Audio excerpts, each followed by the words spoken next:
Live phone in প্রোগ্রামে সকলকে স্বাগত জানাই। অনেকেই দেবরাজ শাস্ত্রীর সঙ্গে কথা বলার জন্য অধীর আগ্রহে বসে থাকেন। বিভিন্ন অনুষ্ঠানগুলো যখন চলে তখন মানুষজন চায় যে একটু হলেও স্যারের সঙ্গে যদি কথা বলা যায়, নিজের বিষয় বা নিজের সন্তানাদের বিষয় নিয়ে কথা বলা যায়, সেই নিয়ে অনেকেই ফোন করে থাকেন। কিন্তু সব সময় তো আমার লাইভ অনুষ্ঠান করা সম্ভব হয় না। তাই যারা মনে করেন যে আমার সঙ্গে সরাসরিভাবে কথা বলতে চান, তার জন্য আজকের এই অনুষ্ঠান। আজকে যে অনুষ্ঠানটা আপনার লাইভে সরাসরিভাবে আমার সঙ্গে কথা বলতে যাবেন, জানেন সবাই মোটামুটি জেনে গেছেন যে 12টা 25 মঙ্গলবার এই চ্যানেলে সরাসরি আমি লাইভে আপনাদের সাথে কথা বলি। প্রথম কথা, একটা কথা মানুষকে বুঝতেই হবে যে জ্যোতিষ তন্ত্র ছাড়া আপনাদের সমস্যা মুক্ত করতে পারবেন না। কর্ম আপনি করছেন, কিন্তু কর্ম করার সাথে সাথে আপনাদের জ্যোতিষ ও তন্ত্রের হাত আপনাদের ধরতেই হবে।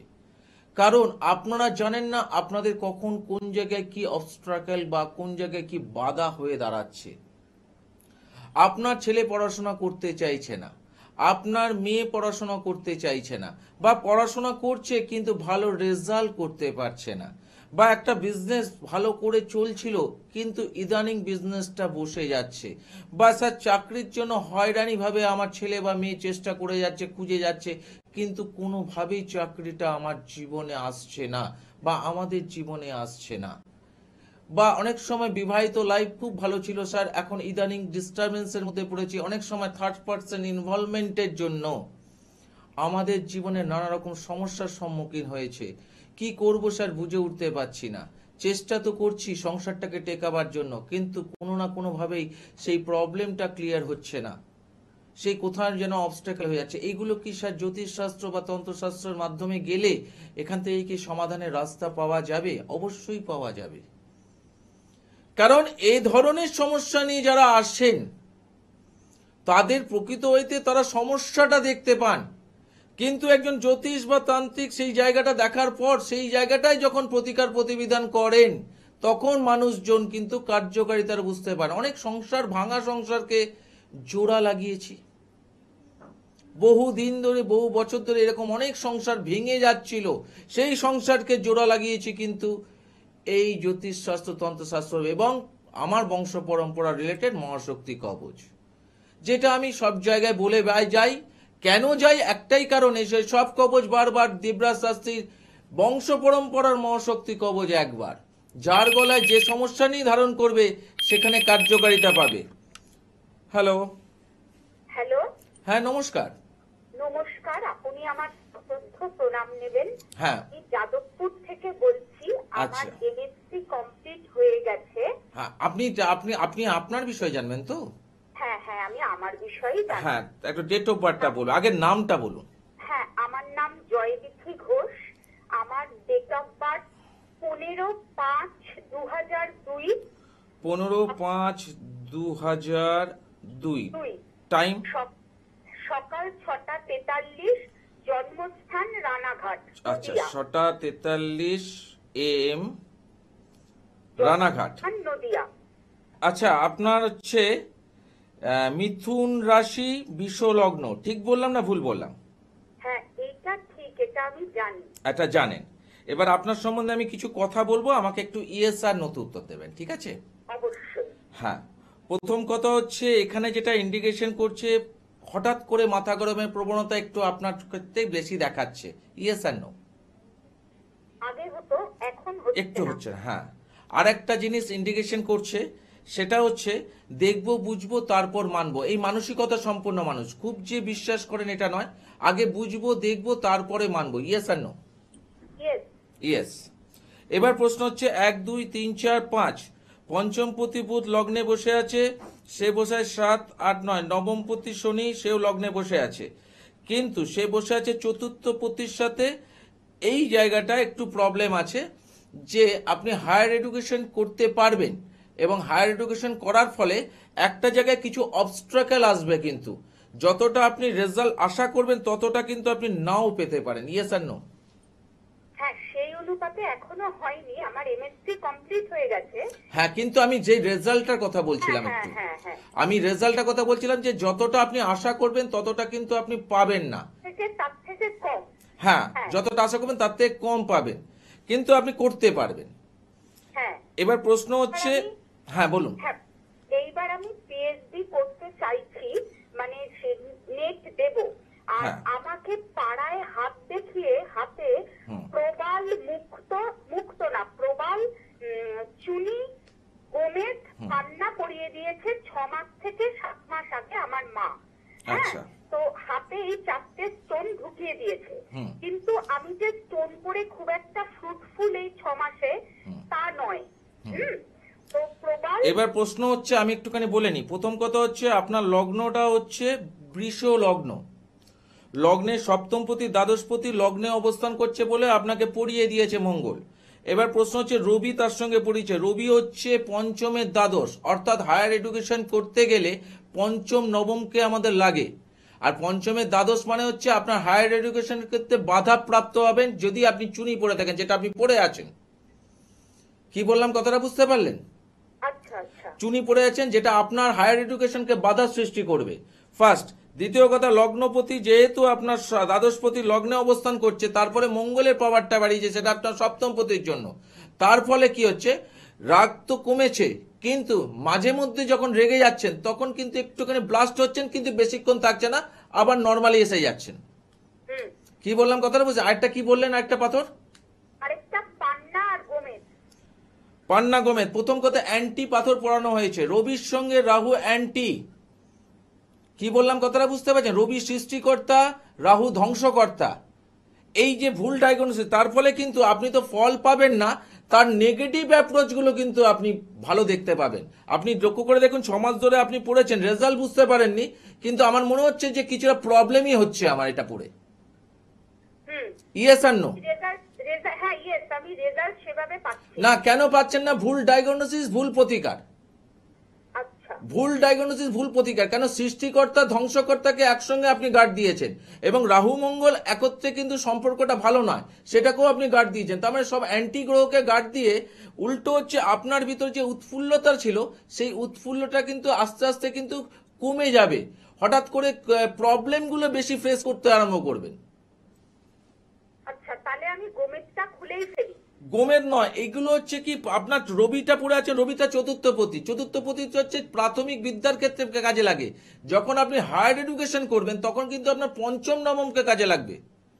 তাহলে আপনি পঞ্চমের দ্বাদশপতিকে গার্ড দিয়েছেন, মানে পঞ্চমের ব্যয়, মানে হায়ার এডুকেশনের ব্যয়কে গার্ড দিয়েছেন। ব্যয় থেকে আমরা কি বুঝি, যে আমার যে জায়গাটা প্রবলেম সেটাকে আরো প্রবলেম করে দেবে।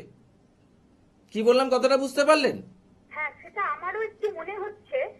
আপনি ভুল ডায়াগনোসিস, ভুল প্রতিকারের শিকারের জন্য আপনার ক্ষেত্রে কিছু প্রবলেম হবে, তবে ছকটা কিন্তু ভালো ছক, করতে পারবেন। ঠিক ঠিক জায়গায় ঠিক ঠিক অ্যানালিসিস করে যদি প্রতিকার প্রতিবিধান করতে পারেন, তাহলে এই ছকটা পিএইচডির ছক আছে। ঠিক আছে? আচ্ছা আচ্ছা, ঠিক আছে। হ্যাঁ হ্যাঁ। এই যে ব্যাপারটা খুব ভালো লাগলো। প্রথম কলার যে জায়গাটা হচ্ছে, উনি সুন্দর ভাষায় বললেন এবং সুন্দরভাবে বললেন যে এরকম কিন্তু মানুষজন ভুল ডায়াগনোসিস, ভুল প্রতিকারের ফলে অনেক রকম প্রবলেম ফেস করে অজান্তে। অ্যাকচুয়ালি উনি তো জানতেন না জ্যোতিষটা, উনি তো তন্ত্র জানেন না, কিন্তু যে জ্যোতিষ সে তো জানে। কেন? প্রথম কথা, সৃষ্টিকর্তা ধ্বংসকর্তাকে একত্রভাবে গার্ড করে দেওয়া হয়েছে। আশ্চর্য ব্যাপার। তার সাথে কি করেছে? মঙ্গলকে গার্ড করেছে। যেহেতু দেখছে দ্বাদশপতি মঙ্গল সঙ্গে সঙ্গে লগ্নে আছে, মঙ্গলকে গার্ড করে দিই। কারণ দুস্থানগত মঙ্গল, সেই মঙ্গলের যারা গার্ড করে দিই। এই যে ভুল ডায়াগনোসিস, এই ভুল ডায়াগনোসিস কি হবে, ওনার হায়ার এডুকেশনে যেটা ওনার মধ্যে ক্যাপাসিটি ছিল সেটাকে উনি পুরোটাই হারিয়ে ফেলবেন। যদি এটা 6 মাস পড়েছেন, এটা যদি বছর দেড়েক বা বছর খানেক পড়ে থাকেন, আপনি নিজেই দেখবেন যে এগুলো পড়ে আপনার জীবনে কার্যকারিতা করেনি, কিন্তু ব্যাড এফেক্ট প্রচুর পরিমাণে করছে। কেন? প্রতিটা জিনিসের যে কাজ হয় না এটা নয়, যদি ভুল ডায়াগনোসিস হয়, ভুল রেজাল্টও কিন্তু মানুষ বুঝতে পারে। ভদ্রমহিলার যিনি ফোন করেছিলেন, খুব ভালো কলার আমি মনে করি, কেন খুব সুন্দর ভাষায় বলেছেন এবং উনি ক্লিয়ারলি বললেন। কিন্তু আমার ক্ষেত্রে মনে হলো উনি দ্বাদশপতিকে গার্ড দিয়ে রেখেছেন। হায়ার এডুকেশনে যেটা প্রয়োজন সেই জায়গাটা কিন্তু ওনাকে, হ্যালো হ্যালো হ্যালো হ্যালো, শুনতে পাচ্ছেন? হ্যাঁ হ্যাঁ হ্যাঁ স্যার। হ্যাঁ, একটু হোল্ডে রাখুন। এবার ব্যাপারটা যেটা হচ্ছে যে এই জায়গাটা খুব ভালো লাগলো আমার, যে এরকম ধরনের অনেক মানুষজন কিন্তু ভুল ডায়াগনোসিস, ভুল প্রতিকারের কিন্তু শিকার হয়ে আছেন অজান্তে।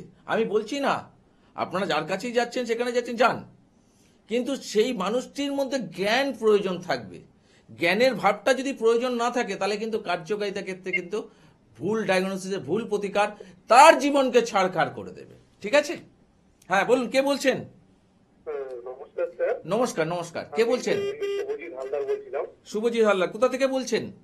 আমি বলছিলাম বেহালা থেকে স্যার। বেহালা থেকে। কার বিষয়ে জানবেন? একটু স্যার প্রথমে আপনাকে ধন্যবাদ জানাই, আচ্ছা নমস্কার জানাই। আমি আপনার রাজবাড়ি চেম্বারে এসেছিলাম, দেখিয়েছিলাম। আচ্ছা, প্রথমেই বলি যে আপনাকে অনেক অনেক অনেক ধন্যবাদ। আপনি আমার জীবনটাকে পুরো পাল্টে দিয়েছেন। কিভাবে পাল্টালাম? ফার্স্ট টাইম তো বলি, আমি অনেক বছর অনেকদিন ধরে আপনার অনুষ্ঠান দেখি। আচ্ছা, তা আমার সাথে আপনার তো সব বলেছি, আপনার হয়তো খেয়াল করছেন না, কারণ আপনার 3 দিন অনেক লোকের সাথে পরিচয় হয়। আপনাকে আবার ডিটেলস না বললে আপনাকে একটু মনে দেখো আমার কাছে যারা আছে, অনেক ব্যক্তিরা আসে, সবাই কাজ পায়। আমার ব্যাপারটা হচ্ছে যে আমার যদি একজন দুজন কাজ পেতো তাহলে আমার কাছে কোনো ব্যাপার ছিল না, তাহলে মনে রাখার ব্যাপার, সবাই তো কাজ পায়। সেটাই আমি বলছি যে আপনার হ্যাঁ। কিছু চেম্বারে যে ভিড় দেখেছি, হুম। মানে যেভাবে ইয়ে করেছি, তাতে আর মানে দ্বিতীয়বার আমার সেভাবে যেতে হয়নি। আমি প্রথমবারই যা কাজ পেয়ে গেছি। আমি তো বলেছি যে আমি প্রতিকার যাকে দেব তাকে রেজাল্ট পাইয়ে দেখিয়ে দেব। কারণ আমি তোমাকেও, তুমি নিশ্চয়ই, আমি প্রতিটা মানুষকে একই কথা বলি যে কোনো চিন্তা করার দরকার নেই। আপনাকে আমি জায়গাটা দিচ্ছি, বুঝলাম, তারপর প্রতিকার দেবো। আর প্রতিকার যদি আমার হাত থেকে আপনার যায়, আপনি রেজাল্ট পেতে বাধ্য। কি উপকারটা পেয়েছো? হ্যাঁ, ফার্স্ট টাইম বলি যে স্যার, মানে আপনার সাথে চেষ্টা করেছি অনেকবার কথা বলার, কারণ আপনার সেই অ্যাসিস্ট্যান্টরাই আপনার ফোন ধরছে আর আপনার সাথে কথা বলতে পারিনি। প্র্যাকটিক্যাল। কারণ আমি বাইরে রয়েছি কলকাতা, একটা আপনার সাথে নিশ্চয়ই আপনি বলেছেন যে তুমি বাইরে চলে যাবে কিছুদিনের মধ্যে, তা বাইরে এসেছি আপনার বাহ। সাথে দেখা করবো, সেই এখনো ওই সময়টা হয়ে ওঠেনি। আমি কলকাতায় নিশ্চয়ই আপনার সাথে দেখা করবো। বহুবার ফোন করেছি, আপনার অ্যাসিস্ট্যান্ট, আপনার সাথে কথা বলা হয়নি। আচ্ছা। তা অনেকক্ষণ অনেককে বাড়িতে ছিলাম। না, অ্যাকচুয়ালি অনেকেই ফোন করে যখন, না সবাই ভাবে মনে হয় আমার সঙ্গে কথা বলতে হবে। কেন? অ্যাকচুয়ালি বুকিং নাম্বারটা আমি ধরি না, আমার অ্যাসিস্ট্যান্টরা ধরে। হ্যাঁ, এবার আমি আজকে ছুটি ছিল, জানি আপনার লাইভ হয়, লাইভ হয়, তো অনেকক্ষণ ধরে চেষ্টা করছি, লাইন মানে বিজি বিজি বিজি বলতে বলতে অনেক কষ্টে লাইনটা পেয়েছি। মানে তুমি স্যাটিসফাইড? একদম একদম একদম। তুমি অ্যাকচুয়ালি আমার কাছে যখন এসছিলে, তুমি ভাবছিলে যে আমার ক্ষেত্রে আমি কার্যকারিতা পাবো কিনা। হ্যাঁ একদম। আপনাকে প্রথমে বলি, আপনাকে যে আমি কোনো সময়ের জন্য যে লাইভে ট্রাই করেছি বা ফোন করেছি তাই না। না, এটা কিন্তু আমি সবাইকে বলি যে আমার কাছে যারা বেশিরভাগ ক্ষেত্রে আসে না, তারা লাইভে ট্রাই করে না, তারা ডাইরেক্ট ওয়েতেই আসে।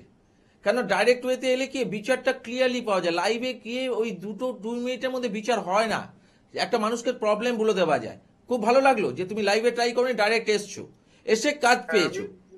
মানে প্রথমে বলি, আপনাকে তো বলেছি সব কথা, তারপরে বলি যে অনেকের কাছে গিয়েছি দাদা। হুম। অনেকে বলতে 2-4 জনের কাছে গিয়েছি, কলকাতার বড় বড় নামি তাদের কাছে। হুম। আমার পয়সায় গেছে, কার্যকরিতা কিছুই পাইনি সেভাবে। আপনার কাছে গিয়ে যে স্বল্প মূল্যে আপনি সেভাবে, আপনাকে যেভাবে গাইড করে আমি সেইভাবে চলার পরে যে আমার যে মানে যেই জায়গাটা যে আমি চাইছিলাম, আমি সেই জায়গাটাই আপনার থেকে পেয়েছি। তার মানে তুমি স্যাটিসফ্যাকশন হয়েছো আমার প্রতিকার প্রতিবিধান পড়ার পর? পুরো 100% হয়েছে স্যার। ব্যাস, এইটাই সবচেয়ে দরকার ছিল। কারণ যেটা হচ্ছে তুমি যে স্যাটিসফ্যাকশন, মানে আমার কাছে যারা আসবে তারা স্যাটিসফ্যাকশন হবে, এটা আমি কনফার্মলি জানি। হবেই। আমি তো একটুখানি বলি যে আমার মাধ্যমে কেউ যদি শুনতে পারে, তার কাছে আসলে নিশ্চয়ই হবে। অবশ্যই হবে। কেন? এই যে কিছুক্ষণ আগে ভালো লাগলো তোমার সঙ্গে, তুমি কি তোমার বিষয়ে আর কিছু জানবে? না স্যার, আমি ওই জন্য আমি আপনাকে যা সেটাই ইনফর্ম করার জন্য যে আমি এতটাই হ্যাপি আছি, এতটাই খুশি আছি। যাক, এখানে আমি ভেঙে চুরে পড়েছিলাম, সেখান থেকে আপনি আমাকে তুলে ধরেছেন। ব্যাস, এই যে স্যাটিসফ্যাকশন তুমি পেয়েছো, তুমি তোমার দিক থেকে, মন দিক থেকে স্যাটিসফ্যাক্ট হয়েছো, এইটাই সবচেয়ে বড় ব্যাপার। দেবরাজ শাস্ত্রী আর তো কিছু চায় না। তোমাদের এই ভালোবাসা, তোমাদের কান্না যেটা ছিল সেটাতে হাসিতে পরিণত করেছো, তোমরাই তোমাদের ফিডব্যাকটা দিচ্ছ, এটাই তো আমার চাওয়া পাওয়া। সেটা তো হয়তো অনেকে বলবে যে কিন্তু স্যার আমি আপনার ওই নাম্বারে কল করে স্যার আপনার সাথে কথা বলতে পারিনি। আচ্ছা, না ওই নাম্বারে আমার সঙ্গে কথা বলতে হবে। দেখো, ওটা তো বুকিং নাম্বার, ওটা আমি ধরি না। হ্যাঁ হ্যাঁ ওইখানে যারা ফোন করে তারা হচ্ছে চেম্বারে আসার জন্য বুকিং করে, বুঝতে পারলে? হ্যাঁ। ঠিক আছে, ভালো লাগলো তোমার সঙ্গে কথা বলে। দাদা ধন্যবাদ, দাদা ভালো থাকবেন। অবশ্যই অবশ্যই অবশ্যই, তুমিও ভালো থাকবে। আর যদি অন্য কোনো সমস্যা যদি পড়ো বা সমস্যা যদি আসে, দ্বিধাবোধ করবে না, একদম আসবে, সেটারও ক্লিয়ার হয়ে না যাবে। না স্যার, আমি তো চোখ বন্ধ, আমার জীবনে যদি কোনো বাধা বা প্রবলেম যদি আসে, আপনাকে চোখ বন্ধ করে ব্যাস, এইটাই দরকার, আর কিচ্ছু দরকার নেই। ঠিক আছে, ভালো লাগলো। আচ্ছা আচ্ছা আজকের মতো অনুষ্ঠান শেষ করলাম। আবার দেখা হবে ঠিক মঙ্গলবার 12টা 25 এই চ্যানেলে লাইভে। আজকের মতো বিদায়, নমস্কার।